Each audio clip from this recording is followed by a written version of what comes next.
नमस्कार दोस्तों, स्वागत है आपका रिंकेश परानी मेडिकल एजुकेशन में। दोस्तों आज का टॉपिक है जुवेनाइल इडियोपैथिक आर्थराइटिस, जिसका एब्रीवेशन है JIA। मतलब एक ऐसी आर्थराइटिस की तकलीफ जो कि बच्चों में सबसे ज़्यादा होती है, यंग एज में सबसे ज़्यादा होती है। तो जुवेनाइल का मतलब है यंग पर्सन, मतलब छोटे से बच्चे से लेके जो हम देखते हैं कि 16-17 साल के जो लड़के रहते हैं, यंग लड़के जिसे हम लोग कहते हैं कि एडोलसेंट एज आने से पहले जो एज रहती है उसे यंग एज से हम लोग कहते हैं। इडियोपैथिक यानी कि अराइज स्पॉन्टेनियसली, अचानक से एक दर्द, एक जॉइंट में एक आर्थराइटिस जैसा पेन जो है वो महसूस होना।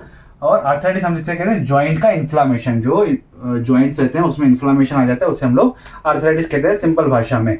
तो जुवेनाइल इडियोपैथिक आर्थराइटिस का मतलब ये है, JIA का मतलब कि बच्चों में या फिर यंग एज में आर्थराइटिस हो जाना, स्पॉन्टेनियसली हो जाना, अचानक से उसका हो जाना। तो उसके बारे में आज हम लोग पूरा समझने वाले हैं, कॉजेस, सिम्टम्स, ट्रीटमेंट और पूरा मैनेजमेंट जो है पूरा इसका आज हम लोग समझने वाले हैं। तो यहाँ से लेके यहाँ तक जो एक इन्फॉर्मेशन रहेगा उसका, ये कॉजेस ही है। मतलब जो हम पहले कभी भी हम लोग इन्फॉर्मेशन लेते हैं तो हम थोड़ा सा कॉजेस और उसके टाइप्स के बारे में बात करते हैं। तो यही जो चीज है जो यहाँ पे लिखी हुई है, यही उसका कॉज है। तो JIA is the most common type of arthritis that affect the children. JIA is a chronic, long-lasting disease that can affect the joints in any part of the body. तो बच्चों में होने वाला जो आर्थराइटिस होता है, इसीलिए इसे JIA जो कहा जाता है, सबसे कॉमन टाइप से आर्थराइटिस का बच्चों में ये। साथ ही ये क्रॉनिक है, काफी समय तक चलता है ये और काफी दर्द देता है और जॉइंट्स अफेक्ट करता है काफी पार्ट्स के, मतलब ओवरऑल बॉडी में जितने भी हमारे हड्डी में, स्केलेटन में जितने भी जॉइंट्स है, तो किसी भी पार्ट को ये अफेक्ट कर सकता है। JIA is an autoimmune disease in which the body's immune system mistakenly targets the synovium. अब देखिए, कल के टॉपिक में मैंने आपसे क्लियर किया था कि किस तरीके से जो ऑटो इम्यून सिस्टम है वो मिस्टेकनली जो है वो हेल्दी सेल्स को अफेक्ट करता है। अब ऑटो इम्यून सिस्टम को डायरेक्टली तो जो हमारे हेल्दी सेल्स उसे अफेक्ट करता नहीं है, उसे डायरेक्टली तो इस तरीके से महसूस नहीं होता है कि कल तक जो हेल्दी सेल्स थी वो आज एक फॉरेन मटेरियल की तरह उसे रियलाइज हो रही है और उसे वो अफेक्ट कर रहा है। कुछ ना कुछ ऐसे मिसगाइडेड करने वाले जो सिम्टम्स हैं, जो फैक्टर्स हैं, वो आ जाते हैं जो कि ऑटो इम्यून सिस्टम को मिसगाइड करते हैं। जैसे ही ऑटो इम्यून सिस्टम जो हम देखते हैं कि जो T सेल्स की मदद से उसे ये हेल्प रियलाइज होता है कि ये जिसको वो अफेक्ट कर रहा है ये हेल्दी सेल्स है और जो हमें गाइड कर रहा है वो एक पर्सन जो है, जो फैक्टर है, ये हमें मिसगाइड कर रहा है। तो उसे अफेक्ट करने के लिए, उसके साथ फाइट करने के लिए वो एक्स्ट्रा एक्टिव हो जाता है, हाइपर एक्टिव हो जाता है, जिसकी वजह से उसकी एक्टिविटी कब से ज्यादा बढ़ जाती है ऑटो इम्यून सिस्टम की, उस फैक्टर को हटाने के लिए जो हेल्दी सेल्स को अफेक्ट करने से मिसगाइड करता है। अब इसमें होता क्या है, उसके ओवर एक्टिव होने की वजह से जो वहां पे हेल्दी सेल्स हैं, जिस पार्ट में हेल्दी सेल्स हैं, वो डैमेज होना जो है वो शुरू हो जाते हैं। इसकी वजह से वहां पे पेन, स्वेलिंग, स्टिफनेस जो आना शुरू हो जाती हैं। इसका डिटेल मैंने कल के टॉपिक में ऑलरेडी क्लियर किया था, वो टॉपिक भी आप देख सकते हैं। ठीक है, तो JIA is the autoimmune disease in which the body's immune system mistakenly targets the synovium. Synovium क्या है? एक स्पेशलाइज्ड कनेक्टिव सॉफ्ट टिश्यू है, membrane, that lines the inner surface of the synovial joint capsule and the synovial fluid in the joint. तो autoimmune system mistakenly target करता है साइनोवियम को और synovial fluid को जो जॉइंट के अंदर है। ये देखो, एक जॉइंट रहता है साइनोवियल जॉइंट, उसमें जो ब्लू कलर का मैंने बनाया है ये साइनोवियल पूरा स्ट्रक्चर है, ये डिस्क है, और ये जो ग्रीन कलर का आपको दिख रहा है ये साइनोवियल फ्लूइड है। तो अंदर से जो ये साइनोवियम रहता है, जो कि इनर लाइनिंग रहता है साइनोवियल जॉइंट का, वो जो साइनोवियम रहता है जो कि साइनोवियल फ्लूइड को भी रिलीज करता है, उसे अफेक्ट करता है, उसे टारगेट करता है ऑटो इम्यून सिस्टम की वजह से, मिस्टेकनली उसे टारगेट करता है, जिसकी वजह से साइनोवियम और एक्टिव हो जाता है और साइनोवियम फ्लूइड रिलीज करना शुरू कर देता है। देखते हैं कैसे। This cause the synovium to make the extra synovial fluid which lead to the swelling, pain, stiffness in the joint. देखो, अब क्या होगा कि जैसे मान लो यूरिनरी ब्लैडर रहता है हमारा, यूरिनरी ब्लैडर में ज्यादा अगर यूरिन जमा हो जाता है तो हमें क्या होता है, खिंचाव महसूस होता है, कभी कभी हम लोग अगर रोकते हैं तो हमें दर्द भी महसूस होता है। तो क्या होगा कि ये जो साइनोवियल फ्लूइड का एक स्ट्रक्चर है, जो साइनोवियल जॉइंट का एक स्ट्रक्चर है, तो ये साइनोवियम जो है, तो साइनोवियम अगर अफेक्ट होती है, इन्फ्लामेशन होकर उसमें होता है जॉइंट में अगर, तो क्या होगा कि साइनोवियम और ज्यादा साइनोवियल फ्लूइड रिलीज करना शुरू कर देता है, क्योंकि उसे लगता है कि कुछ इंजुरी है, कुछ पेन है, कुछ इन्फेक्शन की वजह से, तो वो और रिलीज करना शुरू कर देता है। अब ऑलरेडी साइनोवियल फ्लूइड में नॉर्मल साइनोवियल फ्लूइड ऑलरेडी है, लेकिन और अगर आप उसमें रिलीज करोगे तो क्या होगा कि जो एक प्रॉपर एक शेप है वहां पे एक ज्यादा फ्लूइड आ जाएगा, तो वो प्रेशर देना शुरू कर देगा। जैसे कि मान लीजिए कि जो गुब्बारा है, हम लोग उसमें एयर डालते हैं, नॉर्मल रहती है, नॉर्मल गुब्बारा हम लोग उसे खेलते हैं, यूज करते हैं बच्चे। अगर हम उसमें ज्यादा एयर अगर डालते जाएंगे, ज्यादा हम लोग उसमें पुश करते जाएंगे एयर, तो क्या होगा, गुब्बारा फट जाएगा। तो वैसे ही क्या होता है, ये भी एक स्ट्रक्चर जो है, आप उसे एक बलून की तरह देखिए, गुब्बारे की तरह देखिए। अगर उसमें ज्यादा साइनोवियल फ्लूइड आता जाएगा तो उसके लिए स्पेस तो चाहिए ना, तो वो क्या करेगा, नियर बाय स्ट्रक्चर को प्रेशर देना शुरू करेगा, पेन होना शुरू हो जाएगा, वहां पे स्टिफनेस होना शुरू हो जाएगा, जिसकी वजह से क्या होगा, पूरा जो स्ट्रक्चर है वो डिस्टर्ब होना शुरू हो जाएगा, स्वेलिंग होना शुरू हो जाएगी, फिर आर्थराइटिस के सिम्टम धीरे धीरे आना शुरू हो जाएगा। कैसे? This process can spread to the nearby tissues, eventually damaging the cartilage and the bones. तो जो कार्टिलेज मैंने क्या बताया था कल के इसमें, कि जो बोन रहते हैं, जहाँ पे दो बोन हड्डियां जुड़ती हैं, उसके जो लाइनिंग्स रहती हैं वहां पे कार्टिलेज रहता है, ठीक है। और जो कनेक्टिव टिश्यू जो इस डिस्क के जो डिस्क बनी रहती है, वो कनेक्टिव टिश्यू की मदद से बनते हैं, ठीक है। तो उसे वो अफेक्ट करेगा, और जो बोन्स रहेंगी उसको प्रेशर आएगा, तो जाहिर सी बात है बोन के ऊपर भी एक प्रेशर आएगा, बोन का स्ट्रक्चर जो भी है वो भी डिस्टर्ब होगा, उसमें भी पेन और स्वेलिंग होना शुरू हो जाएगा। Other areas of the body, especially the eyes, may also be affected by the inflammation. If it is not treated, the GI can interfere with the child's normal growth and development. अगर ये क्या करता है, धीरे धीरे blood circulation के through क्या होगा कि आंखों की जो अंदर की जो लेयर रहती है, यूविया, जहाँ पे सबसे ज्यादा ब्लड सप्लाई रहता है, ब्लड वेजल सबसे ज्यादा रहती हैं, उसे जो है इन्फेक्ट करता है, उसे जो है इन्फ्लेम कर देता है, जिसकी वजह से रेडनेस हो जाती है। और अगर JIA को, जुवेनाइल इडियोपैथिक आर्थराइटिस को, अगर सही समय पे या सही तरीके से अगर उसे ट्रीटमेंट नहीं दी जाती है, तो बच्चे की ग्रोथ और ओवरऑल डेवलपमेंट को है ये काफी ज्यादा अफेक्ट कर देता है। स्ट्रक्चर जो है वो बच्चे का जो स्केलेटल स्ट्रक्चर है वो काफी ज्यादा अफेक्ट हो जाता है। तो यही इसका एक कॉज है, ठीक है। टाइप ऑफ JIA, अब JIA को अलग अलग तरीके से उसे टाइप्स में डिवाइड किया गया है। क्यों डिवाइड किया है? Depending upon the symptom and the number of the joint involve, JIA is divided into several type. तो उसके सिम्टम्स क्या है, कितने प्रकार के जॉइंट्स जो हैं वो उसमें इन्वॉल्व हैं, कितने नंबर ऑफ जॉइंट्स जो हैं उसमें इन्वॉल्व हैं, उसके हिसाब से इसे डिवाइड किया है, सब कैटेगरी जैसे उसे टाइप्स में डिवाइड किया गया है।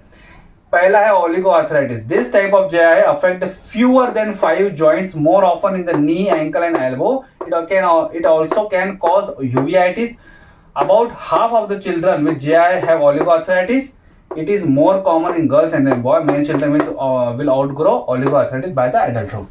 तो this type of JIA affect the fewer, यानी कि 5 से कम जो जॉइंट्स रहते हैं, ओवरऑल बॉडी में जितने भी जॉइंट्स हैं उसमें से जो 5 जॉइंट रहेंगे, उससे भी कम जॉइंट, मतलब जो अफेक्ट हो रहा है जॉइंट्स वो 5 से कम है, ऐसे अगर है तो उसे ओलिगोआर्थराइटिस कहा जाता है। मोस्टली ये नी, एल्बो और एंकल जॉइंट्स, यानी कि जो हमारा घुटना, एड़ी और जो हमारा ठुड्डी ये है, तो वहां पे जो रहती है कोहनी जिसे हम लोग कहते हैं, वो जो जॉइंट है उससे सबसे ज्यादा अफेक्ट यहाँ पे इस टाइप में होता है। It can also called uveitis. Uveitis ये एक अंदर की लेयर रहती है, मिडल लेयर रहती है, आंखों के जो 3 लेयर रहती है, जब हमने आंखों का टॉपिक समझा था, तो अंदर की जो यूविया रहती है उसका इन्फ्लामेशन हो जाता है। कैसे होता है, मैंने इस पे टॉपिक ऑलरेडी बनाया है, वो आप चैनल विजिट करके वो टॉपिक देख सकते हैं। तो यूवीआईटिस डिटेक्ट करना एक स्पेशलाइज डॉक्टर का ही काम रहता है, जो स्पेशलाइज रहते हैं आंखों के स्ट्रक्चर में, जिनका अच्छा खासा एक्सपीरियंस और एक्सपर्टीज जिसका रहता है, वो उसे अच्छे से डिटेक्ट कर सकते हैं। About how the children with JIA have oligoarthritis. जिनको JIA है, जितने भी बच्चे हैं उनमें से आधे % बच्चों को ओलिगोआर्थराइटिस रहता है। मतलब जिनको JIA 100 में से अगर 100 बच्चों को अगर JIA अगर डिटेक्ट हुआ है, तो उनमें अगर सब और डिटेल अगर डिटेक्शन किया गया तो 50 लोगों को ओलिगोआर्थराइटिस देखने को मिलता है। It is more common in girls and boy. लड़कियों में सबसे ज्यादा होता है एज कम्पेयर टू बॉय। मैंने चिल्ड्रन में आउटग्रो ओलिगोआर्थराइटिस बाय एडल्टहुड, मतलब एडल्ट एज जब आ जाती है तब भी उसके जो कुछ सिम्टम्स हैं वो कैरी ऑन करते हैं, बच्चे उसे आउटग्रो करते हैं ओलिगोआर्थराइटिस को और कैरी फॉरवर्ड करते हैं। मतलब बच्चों को हो तो गया है पर ये आगे भी उसे कैरी हो जाता है एडल्ट एज में। Polyarthritis, this type of JIA affect the 5 or more joints, often the same joints on each side of the body. मतलब 5 से ज्यादा जॉइंट्स को अफेक्ट करेगा, और हो सकता है कि जो जॉइंट्स अफेक्ट करता है वो दोनों साइड के सेम, मतलब अगर एल्बो जॉइंट है तो दोनों साइड एल्बो आ जाएगा, नी दोनों का आ जाएगा, एंकल दोनों साइड के आ जाएंगे, शोल्डर जॉइंट दोनों के आ जाएंगे, तो दोनों साइड को ये मैक्सिमम अफेक्ट करता है। Polyarthritis can also affect the neck and jaw joints and the smaller joints such as those of the hands and feet. तो नेक और जॉ के जॉइंट को भी ये अफेक्ट करता है, और स्मॉलर जॉइंट जो ये उंगलियों के जो छोटे छोटे जॉइंट्स रहते हैं, जिसे हम लोग कार्पल्स और नीचे जो उंगलियां रहती है पैरों के टार्सल्स बोलते हैं, उनके बीच में जो जॉइंट्स रहते हैं उन्हें सबसे ज्यादा ये अफेक्ट करता है। ठीक है, more common in the girls than boy account 20% of the JI patient. तो ठीक है, सबसे ज्यादा लड़कियों में देखने जाता है एज कम्पेयर टू लड़कों के, अगर कंपेयर किया जाता है तो लड़कियों में इनका परसेंटेज ज्यादा है, और 20% जेआई पेशेंट में ये देखने को मिलता है। मतलब 100 पेशेंट अगर डिटेक्ट हुए हैं तो 50 के आसपास उनमें देखने को मिलेगा कि उनमें ओलिगो आर्थराइटिस है, 20% में देखने को मिलेगा कि उन्हें पॉली आर्थराइटिस है। सोरियाटिक आर्थराइटिस, अब सोरियासिस क्या होता है? सोरियासिस का टॉपिक मैं ऑलरेडी चैनल पे दिया हूँ, और आप चैनल विजिट करके वो देख भी सकते हैं कि सोरियासिस असल में होता क्या है, कैसे होता है, उसके टाइप सिम्टम्स पूरा डिटेल में मैंने आपको चैनल पे ऑलरेडी बताया हुआ वीडियो ऑलरेडी है, वो विजिट करके देख सकते हैं। उसमें मैंने बताया था कि एक सोरियाटिक आर्थराइटिस होता है, क्योंकि सोरियासिस को भी ऑटोइम्यून डिसीज के कैटेगरी में माना गया है।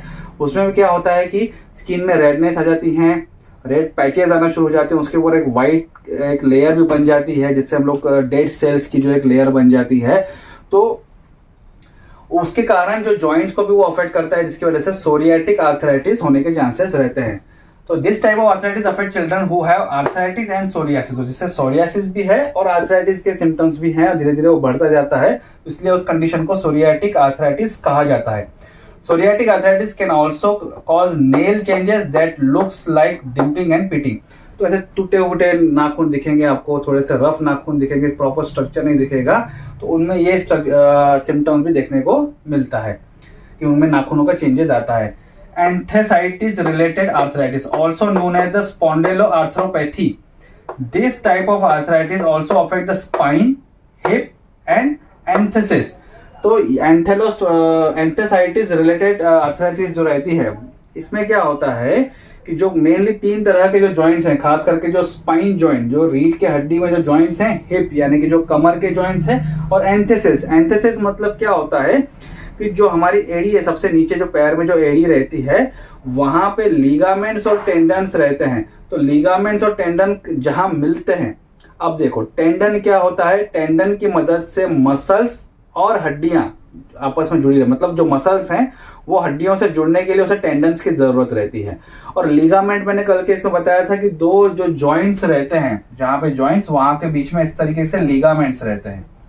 ठीक है, तो ये हो गया लिगामेंट। मान लो यहाँ पे लिगामेंट का एक कनेक्टिंग पॉइंट है, और यहाँ पे टेंडन का पॉइंट है, ये है टेंडन और ये है ligament.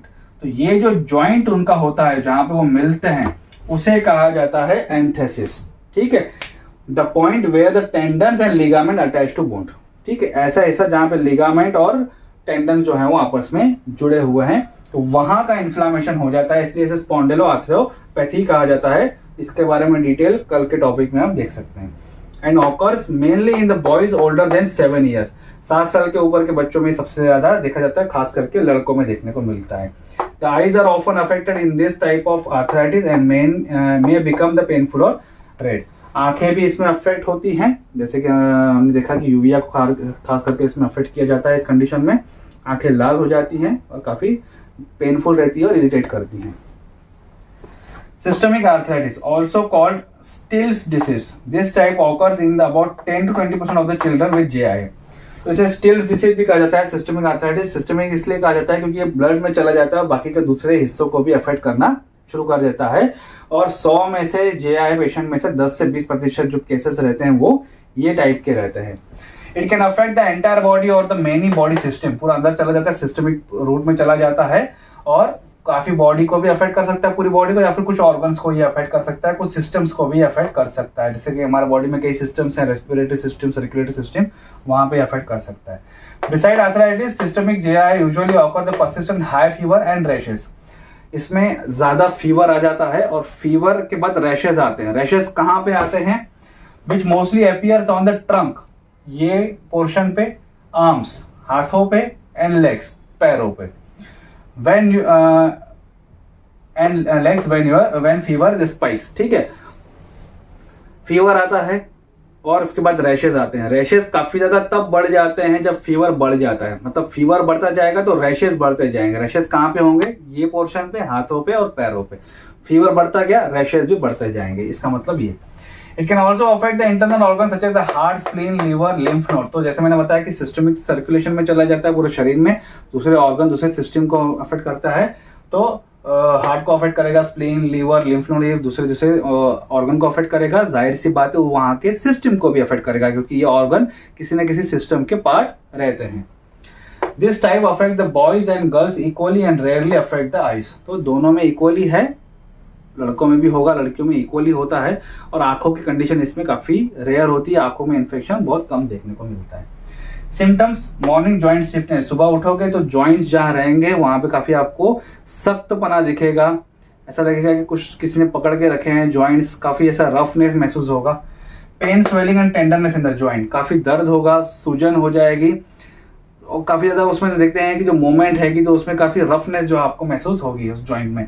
Limping joint, limping joint बच्चों में क्या होता है कि जो मोटार एक्टिविटीज वो सीखते हैं, कि पेन उठाओ, पेन लिखो, पजल सॉल्व करते हैं, तो जो मोटार एक्टिविटीज वो करते हैं, छोटे मोटे एक्टिविटीज जो करते हैं मोटार एक्टिविटीज, तो लिम्पिंग गैट का मतलब ये होता है कि जो वो मोटार एक्टिविटीज अभी रिसेंटली सीखे हैं वो भूल जाते हैं, वो फॉलो नहीं कर पाते हैं, उनके वो मोमेंट्स जो है वो हेल्प नहीं करते हैं। फीवर हो गया, बुखार हो जाएगा, रैशेज आ जाएंगी, जो हमने देखा रैशेज का वेट लॉस होना शुरू हो जाएगा, शरीर में चेंजेस होना शुरू हो जाएंगे। तो इम्यून सिस्टम अगर अफेक्ट होता है तो बॉडी में हम देखते हैं कि जो डेवलपमेंट नहीं हो पाती है उसके अगेंस्ट में वेट लॉस होना शुरू हो जाता है। सोलन लिम्फ नोड, जो लिम्फ नोड है उसमें सूजन आना शुरू हो जाएगी। फटीग और इरिटेबिलिटी, थकान होना शुरू हो जाएंगी। चिड़चिड़ाहट जो है आपको काफी ज्यादा महसूस होगी, क्योंकि आपकी बॉडी जो है सही तरीके से काम नहीं कर पा रही है। आंखों में रेडनेस हो जाएगी, आंखों में दर्द होगा, ब्लड विजन हो जाएगी आपकी, धुंधलापन जो है वो आंखों में दिखाई देगा, क्योंकि आंखों को अगर ये अफेक्ट करता है तो आंखों में जो विजन प्रॉब्लम है तो साइड से बातें वो विजन को अफेक्ट करेगा।